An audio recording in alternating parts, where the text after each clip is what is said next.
Hello guys, welcome to English वाला। और आज हम लोग डिस्कस करेंगे friends word followed by prepositions. आपको पता है कि प्रीपोजिशन कौन से वर्ड के साथ कौन सा प्रीपोजिशन यूज करना है इंग्लिश में, ये सबसे मोस्ट डिफिकल्ट चीज़ है, सबसे ज़्यादा कंफ्यूजिंग है। ज़्यादातर आपने देखा होगा कॉमन एरर्स इंग्लिश में भी ये सारी चीज़ें पूछी जाती हैं। तो फ्रेंड्स आज हम लोग कुछ वर्ड्स डिस्कस करेंगे जिनके साथ पर्टिकुलर प्रीपोजिशन फॉलो होते हैं। मतलब कुछ वैसे वर्ड्स हैं जिनके साथ प्रीपोजिशन फिक्स्ड है, हम उसकी जगह पर बदल नहीं सकते हैं। और फ्रेंड्स इसकी वजह से कई बार मीनिंग में बदलाव भी आता है, चेंजेस भी आ जाता है।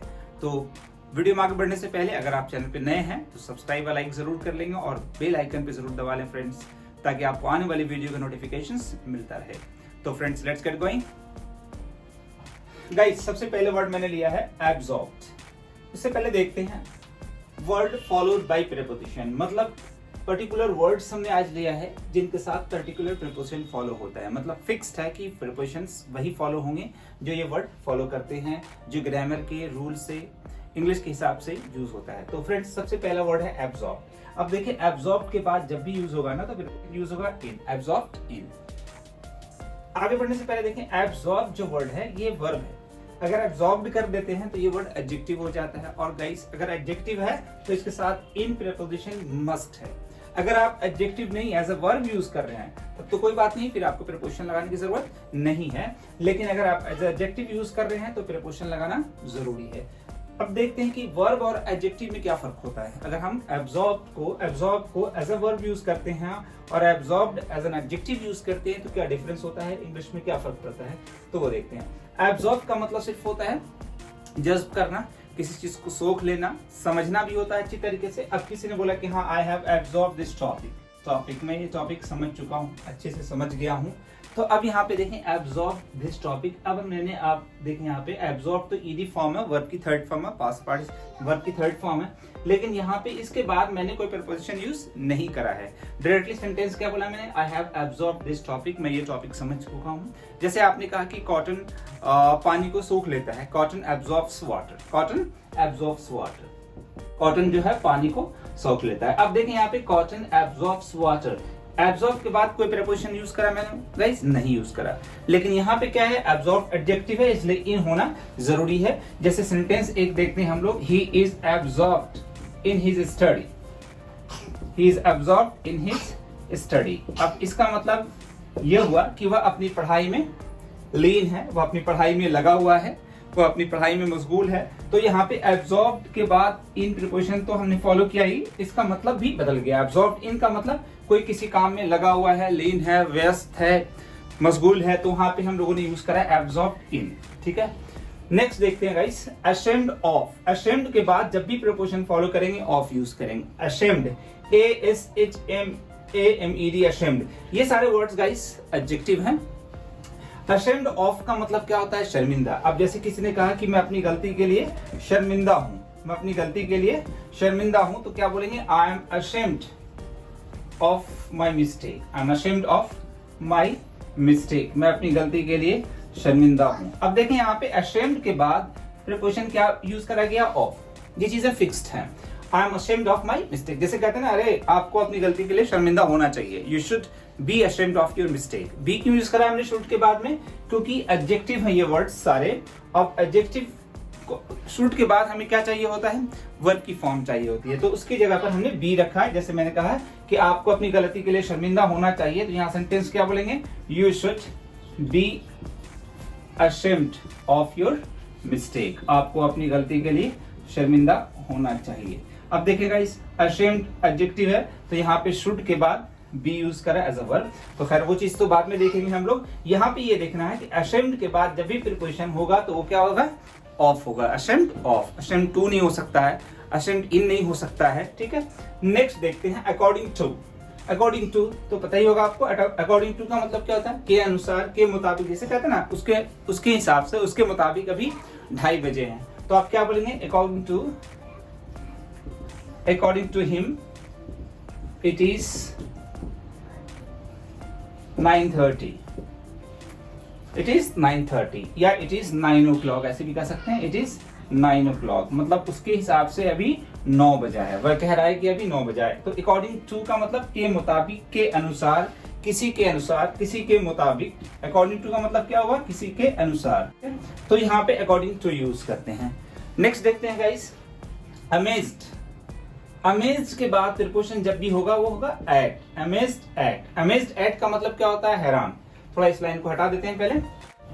तो गाइस देखा आपने, अमेज्ड के बाद हम लोग को प्रीपोजिशन क्या यूज करना, एट यूज करना है। अमेज्ड एट, जैसे आपने कहा कि I'm amazed at your behavior. I'm amazed at your behavior. मैं आपके बर्ताव पर हैरान हूँ, मतलब आपसे ऐसी एक्सपेक्टेशन नहीं थी कि आप ऐसा व्यवहार करोगे। तो I'm amazed at your behavior। अब देखें, amazed के बाद प्रीपोजिशन क्या यूज किया मैंने, at। ये वर्ड्स एडजेक्टिव हैं, बार बार मैं रिपीट कर रहा हूँ। amazed at। अब जब भी हम एडजेक्टिव यूज करते हैं तो एक चीज और ध्यान रखना है कि देखा होगा आपने अक्सर कि उससे पहले इज एम आर में यूज करते हैं, सेंटेंस बनाकर वाज वर लगा के यूज कर लेते हैं। अगर मॉडर्स में लाते हैं, शुड कुड ये सारी चीजें हैं, तो उसके साथ बी रखते ही हैं, क्योंकि मॉडर्स के बाद भी वर्ब होना चाहिए। और ये सारे वर्ड एडजेक्टिव हैं, तो वर्ब की कमी को पूरी करने के लिए बी लगा देते हैं। जैसे एग्जांपल यहाँ बताया मैंने कि you should B ashamed of your mistake। तो खैर यहाँ पे क्या है, amazed at, I'm amazed at your behavior। मैं आपके बर्ताव पर हैरान हूँ। जैसे आपने कहा कि सभी लोग उसके परफॉर्मेंस पे हैरान थे, मतलब परफॉर्मेंस देखकर यकीन नहीं हो रहा था कि इतना बढ़िया परफॉर्मेंस करेगा। तो आप क्या बोलेंगे, everyone was लगा देंगे यहाँ पे, everyone was amazed at his performance। हर कोई इसके परफॉर्मेंस पर हैरान था। जैसे मैंने कहा, मैं आपका परफॉर्मेंस देखकर हैरान हूँ, really I am amazed at your performance. I am amazed at your performance. हर कोई इसके परफॉर्मेंस पर हैरान था। तो यहाँ पे सब्जेक्ट में क्या यूज कर देंगे, everyone. Everyone was amazed at his performance. तो यहाँ पे देखें आप गाइस कि अमेज्ड के बाद प्रीपोजिशन क्या यूज करा गया, एट। हाँ, अगर आप इसे एज अ वर्ब यूज करते हैं सिर्फ अमेज, तो अमेज का मतलब हो जाएगा हैरान करना। अब जैसे आपने कहा कि उसने मुझे हैरान कर दिया, तो आप क्या बोलेंगे English, he amazed me. He amazed everyone, उसने सभी को हैरान कर दिया। He amazed everyone hitting 6 sixes on 6 balls। 6 ball पर 6 बॉल पे 6 छक्के लगाकर उसने सभी को हैरान कर दिया। तो गाइस यहाँ पे हम लोग अमेज यूज कर रहे हैं, एज अ वर्ब यूज कर रहे हैं। अमेज का मतलब क्या हुआ, हैरान करना। तो उसकी सेकेंड फॉर्म अमेज्ड। आपको देखने में लग रहा होगा यहाँ भी ईडी है, यहाँ भी ईडी है, लेकिन जब सेंटेंस में यूज करते हैं तब क्लियर होता है कि ये एज अ वर्ब यूज हो रहा है या एज एन एडजेक्टिव यूज हो रहा है। आप देख सकते हैं ही अमेज्ड, तो डायरेक्टली वर्ब की सेकंड फॉर्म कोई हेल्पिंग वर्ब नहीं है, तो इट मींस ये वर्ब है। और यहाँ पे देखा आपने इज एम आर के साथ यूज कर रहे हैं, इसका मतलब ये पास्ट पार्टिसिपल में, मतलब एज एन एडजेक्टिव के फॉर्म में यूज किया जा रहा है। जैसे मैंने कहा, I am amazed at your performance, मैं आपके परफॉर्मेंस पर हैरान हूँ। तो देखें आप, दोनों में काफी फर्क है। यहाँ अमेज्ड एट का मतलब क्या हुआ, हैरान। अमेज्ड एट का मतलब क्या हुआ, हैरान। हैरान होना या करना, मतलब होना चल सकता है, करना नहीं। लेकिन यहाँ पे जो amaze as a verb use कर रहे हैं, इसका मतलब क्या हो गया, हैरान करना। हैरान करना, दोनों में काफी फर्क है। ये एज अ वर्ब यूज कर रहे हैं और ये एज एन एडजेक्टिव। बस यहाँ पे ध्यान रखना आपको कि अमेज्ड के बाद जब भी प्रीपोजिशन फॉलो होगा वो एट होगा। अकॉर्डिंग के बाद जब भी होगा तो टू होगा। अशेम्ड के बाद जब भी होगा तो क्या होगा, प्रीपोजिशन ऑफ होगा। अब्सॉर्ब्ड के बाद जब भी प्रीपोजिशन होगा तो क्या होगा, इन होगा। नेक्स्ट देखते हैं गाइस, अकस्टम्ड। अकस्टम्ड के बाद प्रीपोजिशन हम लोग टू लगाएंगे, अकस्टम्ड टू। अगर हम इसे एज अ वर्ब यूज करते हैं तो only accustom as a verb use होता है। अकस्टम का मतलब होता है आदी होना, आदत पड़ना, ठीक है, एज अ वर्ब। और अगर अकस्टम टू का मतलब बोले, अकस्टम टू यूज करते हैं तो इसका मतलब सिर्फ आदी। अब जैसे कोई किसी चीज का आदी है, जैसे आपने कहा कि वह चाय पीने का आदी है, तो he is accustomed to tea, वह चाय पीने का, चाय का आदी है। तो अब देखें गाइस, यहाँ पे accustomed to यूज कर दिया मैंने। accustomed to का मतलब सिर्फ क्या हो गया, आदी। कोई किसी चीज का आदी है तो वहां पे क्या यूज कर रहे हैं हम लोग, accustomed to। नेक्स्ट देखते हैं गाइस, afraid या scared के बाद जब भी प्रीपोजिशन लगाएंगे वो क्या यूज करेंगे हम, of। afraid of या scared of। afraid of या scared of का मतलब क्या हुआ, डरा हुआ। अब इन्हें हम एडजेक्टिव के तौर पे यूज करते ही हैं। अब जैसे आपने कहा कि वह अंधेरे से डरा हुआ है, तो he is scared of, या he is afraid of dark। He is afraid of dark, वो अंधेरे से डरा हुआ है। बच्चा कुत्ते से डरा हुआ है तो क्या बोलेंगे, the child is afraid of dog, बच्चा कुत्ते से डरा हुआ है। तो यहाँ पे देखे गाइस, यहाँ पे भी हम लोगों ने क्या किया, सब्जेक्ट के बाद इज एम आर यूज कर रहे हैं यहाँ पे, ही इज अफ्रेड ऑफ। अगर आपने कहा कि वो डरा हुआ था तो ही वॉज अफ्रेड ऑफ, किस चीज से डरा हुआ था उसके बाद आप वर्ड मेंशन कर देंगे। जैसे आपने कहा कि वह अंधेरे से डरा हुआ था तो he was afraid of dark, वो अंधेरे से डरा हुआ था। अब जैसे आपने कहा कि वह इंग्लिश से डरा हुआ है, he is afraid of English, he is afraid of English, वह इंग्लिश से डरा हुआ है। तो यहाँ पे इस तरीके से आप अफ्रेड ऑफ यूज कर सकते हैं। वैसे डरना के लिए फियर होता है, फियर मतलब भी डरना होता है, लेकिन fear as a verb use करते हैं। जैसे आपने कहा कि डोंट फियर, डरो मत, ठीक है। तो लेकिन यहाँ पे अफ्रेड या स्कैर्ड कैसे यूज कर रहे हैं, एज एन एडजेक्टिव है ये वर्ड, और यहाँ पे इसके साथ ऑफ प्रीपोजिशन लगना मस्ट है, फिक्स्ड है कि ऑफ ही प्रीपोजिशन यूज होगा। नेक्स्ट देखते हैं गाइस, अवेयर। अवेयर के बाद जब भी होगा प्रीपोजिशन ऑफ होगा। कई बार अवेयर टू बोल देते हैं, अवेयर ऑन बोल देते हैं, लेकिन अवेयर के बाद जब भी फिक्स होगा तो ऑफ होगा, अवेयर ऑफ। अवेयर ऑफ का मतलब क्या होता है, जागरूक, किसी चीज से, उर्दू में अगर बोले तो किसी चीज से बाखबर, मतलब किस चीज के बारे में पता है, जागरूक है, उसके बारे में अवेयर है, उसके बारे में उसे नॉलेज है, इंफॉर्मेशन है, तो वहां पे क्या यूज करेंगे, अवेयर ऑफ। जैसे मैंने कहा आप समाज से, दुनिया से जागरूक नहीं है, मतलब दुनिया में क्या और आपको नहीं पता है, तो आप इंग्लिश क्या बोलेंगे, you are not aware of the world, you are not aware of the world, आप दुनिया से जागरूक नहीं हो, मतलब दुनिया के बारे में आपको पता नहीं है। तो यहाँ देखें, अवेयर के बाद जब भी यूज करेंगे तो क्या यूज करेंगे, ऑफ। अवेयर से ही वर्ड बन गया अवेयरनेस, जागरूकता, अवेयरनेस। यहाँ पे क्या है, अवेयर, जागरूक। जैसे मैंने कहा कि of course he is not aware of the society, वो समाज से जागरूक नहीं, मतलब समाज में क्या हो रहा है कुछ पता नहीं, is not aware of the society. तो यहाँ पे अवेयर के बाद प्रीपोजिशन आपने देखा फ्रेंड्स, ऑफ है, ये फिक्स्ड है। नेक्स्ट देखते हैं bad. Bad at, bad for भी हो सकता है।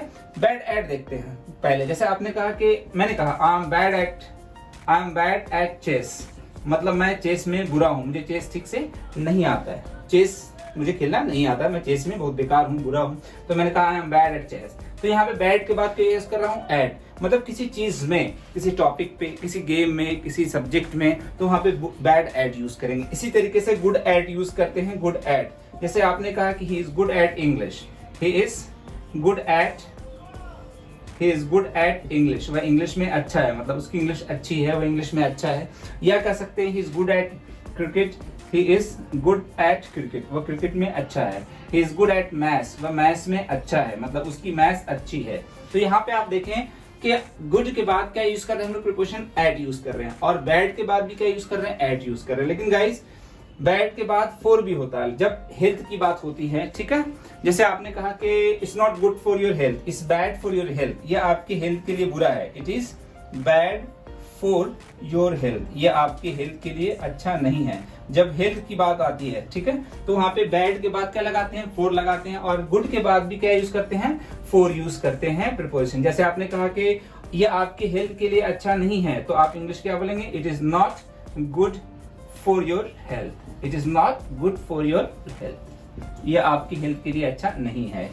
फॉन्ट देखते हैं गाइस, फॉन्ट के बाद जब भी प्रीपोजिशन होगा फॉन्ट ऑफ। फॉन्ट ऑफ का मतलब ऐसे क्या हो जाता है, शौकीन। अब जैसे आपने कहा कि वह he is fond of old music, वह पुरानी म्यूजिक का, पुराने गानों का शौकीन है, ठीक है। जैसे आपने कहा कि वह इंग्लिश सीखने का या बोलने का शौकीन है, he is fond of speaking English, he is fond of learning English, मतलब किसी भी चीज को करने में एक शौक रखता है, शौकीन है, तो उसके लिए हम लोग यूज करेंगे fond of। fond के बाद जब भी प्रीपोजिशन होगा तो फ्रेंड्स ऑफ होगा, राइट। नेक्स्ट देखते हैं फिट। फिट के बाद देखा होगा आपने फॉर यूज करते हैं। जैसे कोई किसी के लिए, किसी जॉब के लिए, किसी पर्टिकुलर काम के लिए मतलब सही है, तो उसके लिए हम लोग यूज क्या करेंगे, फिट। जैसे आपने कहा कि he is not fit for this job, he is not fit for this job, वह इस जॉब के लिए फिट नहीं है, मतलब वो इस जॉब के लायक नहीं है, ठीक है। तो यहाँ पे फिट के बाद क्या यूज करेंगे, फॉर। तो इस तरीके से इन वर्ड्स के साथ प्रीपोजिशन हमने आज फॉलो किया। गाइस एक चीज और मैं आपको बता दूं कि कौन से वर्ड के साथ कौन सा प्रीपोजिशन फॉलो होता है इंग्लिश में, ये सबसे मोस्ट डिफिकल्ट चीज है। ये आपको लर्न करना पड़ेगा, याद करना पड़ेगा। इसके लिए कोई टेक्निक नहीं है, कोई फंडा नहीं है कि आप एक फंडे से याद रख लें हर वर्ड के साथ। और इंग्लिश में आपको पता ही अनलिमिटेड वर्ड्स हैं। जैसे अभी तो हम लोग एडजेक्टिव कर रहे हैं, मतलब एक छोटा सा, मतलब 0% आज हमने डिस्कस किया है, और ऐसी ही बहुत सारी चीजें हैं इंग्लिश में जो हमें सीखना है, right, to improve our English, इधर इट इज रिटन इंग्लिश और स्पोकन इंग्लिश, चाहे वो रिटन इंग्लिश हो या स्पोकन इंग्लिश हो, सभी जगहों पर प्रीपोजिशन का एक बहुत बड़ा रोल है, एज यू नो वेल, आपको अच्छी तरीके से पता है। इसी तरीके से नेक्स्ट वीडियो में भी हम लोग कुछ वर्ड्स डिस्कस करेंगे प्रीपोजिशन के साथ में। तो मिलते हैं गाइस अगले वीडियो में, तब तक के लिए टेक केयर, गुड बाय।